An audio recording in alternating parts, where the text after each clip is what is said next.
Hello viewers, আজকে আমরা দেখব ভাজ্য, ভাজক, ভাগফল এবং ভাগশেষ কোনটা। তো আমি সাপোজ কিভাবে লিখব, 48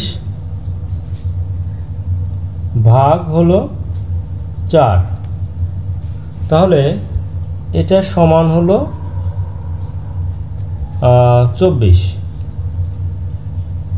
ওকে, এখন কোনটা ভাজক, কোনটা ভাজ্য, কোনটা ভাগফল, কোনটা ভাগশেষ। তো সেই ক্ষেত্রে আমরা যদি এটাকে কি করব, 4 ভাগ 48, তাহলে কি প্রথমে 4 একবার যাবে, এখানে আমরা লিখলাম 4, তারপরে এখানে 8 নিয়ে আসলাম, 8-এর মধ্যে 4 দুইবার যাবে, তাহলে 8, 4 দুগুণে 8, এরপরে 0। তাহলে এই যে 4, এই 4টা হলো কি,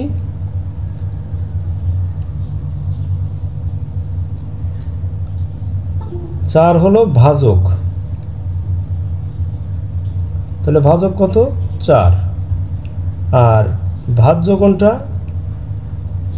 ভাজ্য হলো 48। ওকে, এরপরে কি হবে, ভাগফল।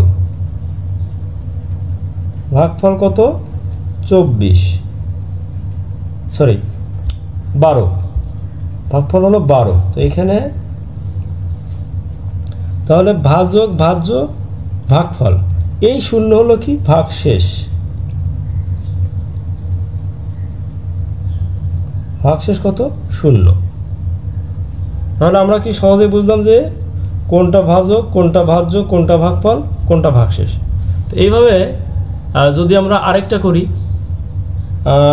আমরা এখানে নিব হলো 25 ভাগ 3, তাহলে এটা কি দাঁড়াবে, তা আমাদের 3 ভাগ 25, তা আমাদের কি 3-এর ঘরের নামাতে পড়তে হবে 25 পর্যন্ত। তাহলে 3 একে 3, 3 দুগুণে 6, 3 4-এ 12, 3 3-এ 9, 3 4-এ 12, 3 5-এ 15, 3 6 18, 3 7 21, 3 8 24, এরপরে কি আছে 25, 3 9 27, তাহলে 3 8 24 পর্যন্ত বলতে পারি আমরা। তাহলে 3 8 24, তাহলে অবশিষ্ট কত থাকবে, 1। তাহলে এখানে আমাদের কি হবে, ভাজক হলো 4, ভাজ্য হলো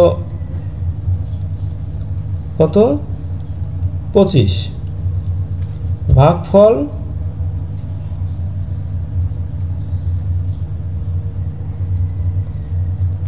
8 এবং ভাগশেষ হলো